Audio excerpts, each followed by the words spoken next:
Hello everybody! So this is a short video. This is my first, not my first, but my new latest first since deleting all my other videos, video about the differences between selection in the armies that I have applied for and tried to do selection for. So when I was younger, about 19 years old maybe, I went for my first try at selection for the British Army. I think I've tried to do selection for the British Army maybe 3 times, and I passed each time, but unfortunately wasn't accepted due to medical reasons. So I passed the physical and psychometric and technical soldier test, which isn't that hard. I'll talk about that later.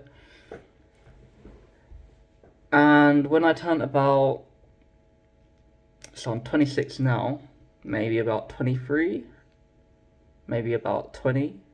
To be honest, I'm not entirely sure, but when I got a little bit older, past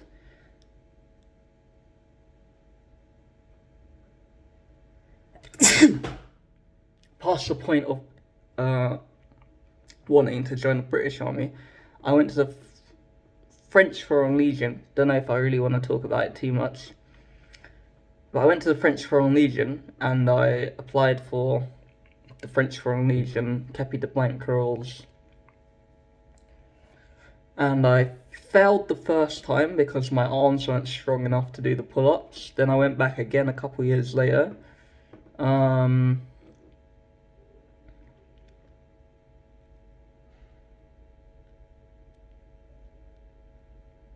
I think I failed the technical psychoanalytics test, which is really hard.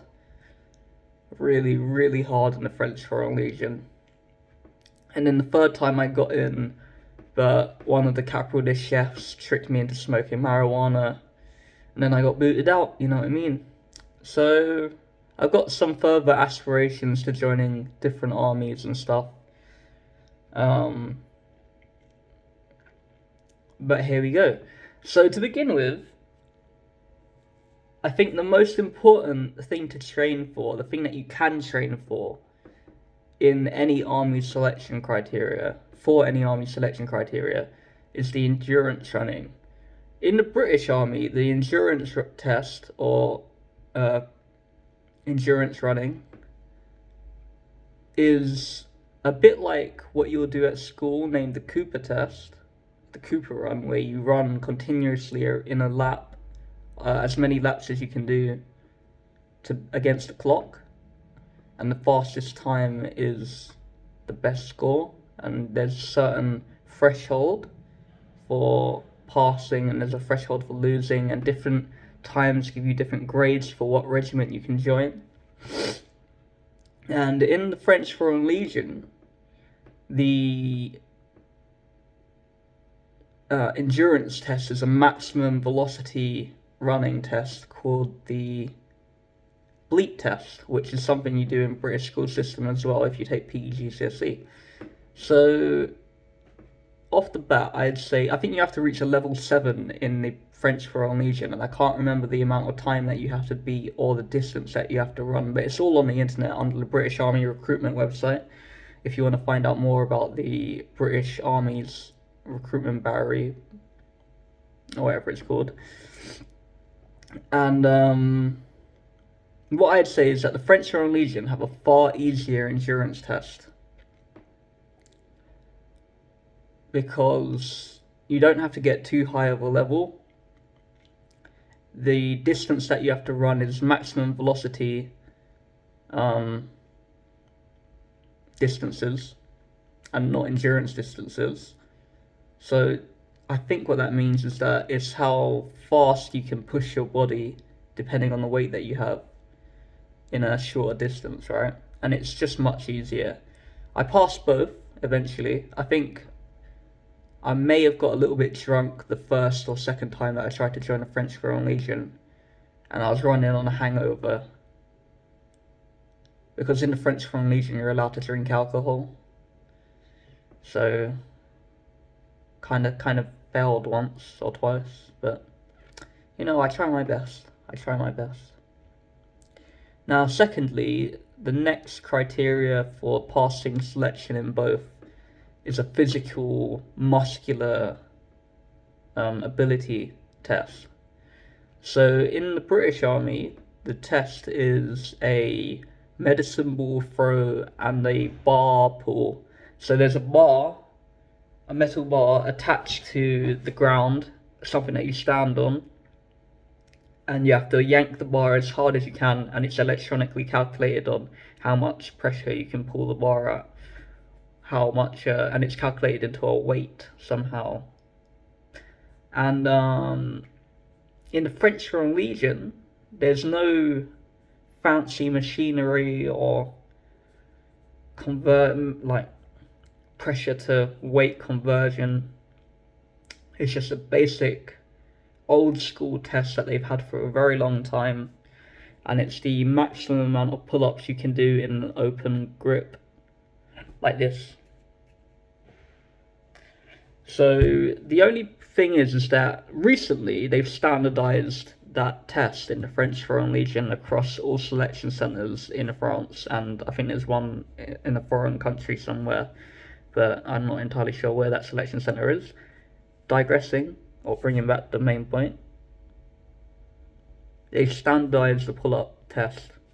So beforehand, before around 2017, depending on where you go, the Capitale de Chef or Adjoint or Adjoint Chef or whoever was leading the initial pull-up test for the individual candidate that was trying to apply for the French Foreign Legion would be tested in various different ways according to where he went and who he was dealing with.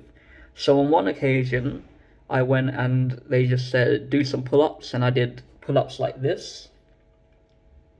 Then he said, you're doing the pull-ups wrong, you have to do pull-ups like this to your chest. So I did it. Then he said, you're doing it wrong again, you have to do the pull-up and then push your whole body until your knees are touching the bar, right?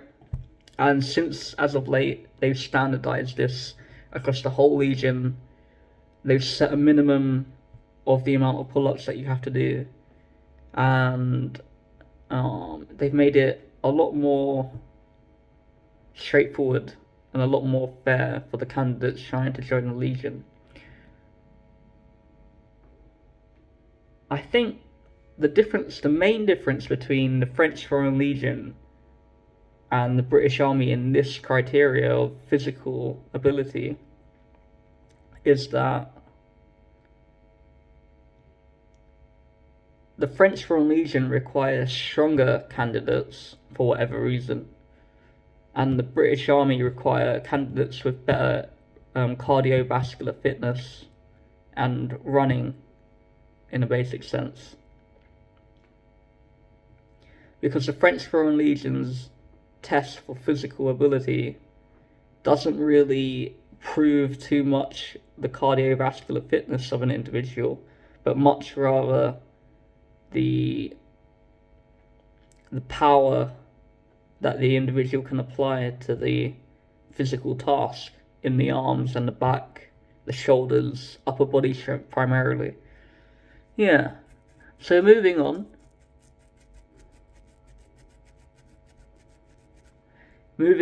Onto the psychometrics test.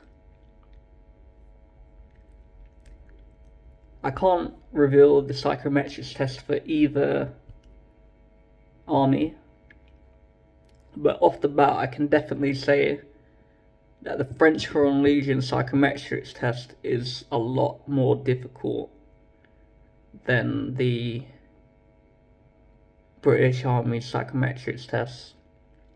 And you know what, I also applied, but I was a year out of time to join the Irish Army.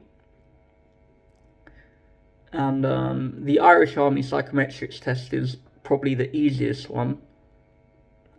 I didn't get to do any physical. They do the psychoanalytics test on the internet, and then you have to go and find. I don't really know how it works because I didn't get that far in the process for the Irish Army, but I did happen to do the psychometrics test, psychoanalytics test, and the Irish Army is so in order. The Irish Army has the easiest psychometrics test. The British Army have the second easiest psychometrics test, and the French Foreign Legion psychometrics test is very, very, very difficult. I wish I could tell you, like, I'll tell you, I don't know what I can tell you. I don't know if I'll get in trouble for telling you, but basically, it's a very complex puzzle, and you have to figure out the missing spaces in the sequence of images. Then you have to do some situational awareness tests, but that makes up a smaller part of the overall test, and situational awareness is both in the British Army and French Foreign Legion's recruitment tests. I'm not going to tell you exactly what that is because it ruins the process, but it is so difficult. And also in the French Foreign Legion selection, you have to recite the French Foreign Legion's Code of Honor.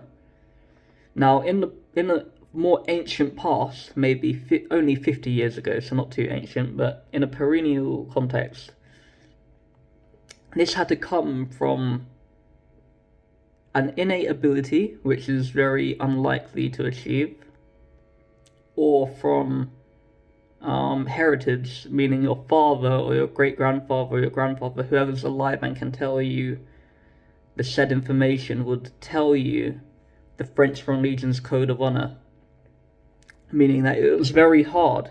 It was easy to surpass the physical test, a lot more difficult to pass the psychometrics, and almost impossible to recite the Code of Honor from the French Foreign Legion, for the French Foreign Legion.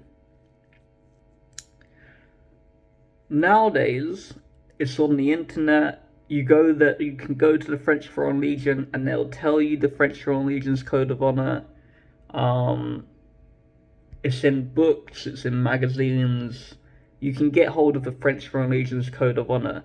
You won't be able to read it off a sheet if you get to that stage, if you're reciting the Code of Honor for the French Foreign Legion. But you will be able to read it beforehand and learn it. And it will take a long time for somebody who doesn't fluently speak French, isn't from a Canadian French-speaking country, or a French-speaking part of Africa, or France itself. It's a bit of a grey area. French citizens, born French citizens, are allowed to join the French Foreign Legion. But I'm guessing that they have a secret role in the French Foreign Legion, otherwise it wouldn't work, because in the past the French Foreign Legion have conspired against the political governance of France and whatnot, but and since then I'm guessing that they put French nationals, born French citizens, in the French Foreign Legion to keep it smooth running and to keep the information open for the French army to obtain, to know if what they're gonna do and whatnot. But yeah, it took me about 3 years, maybe 4 or 5 years to learn the French Foreign Legion's Code of Honor. And I still haven't got the pronunciation perfect, avec perfection, mais j'ai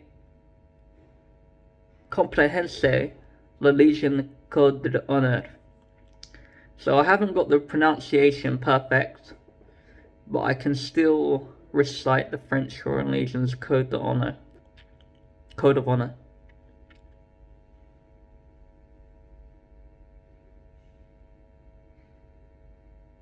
So wish me luck for my future endeavours.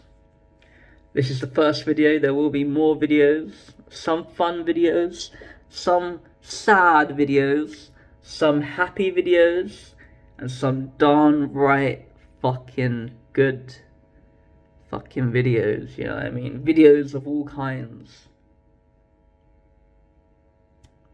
Follow the channel. See you later.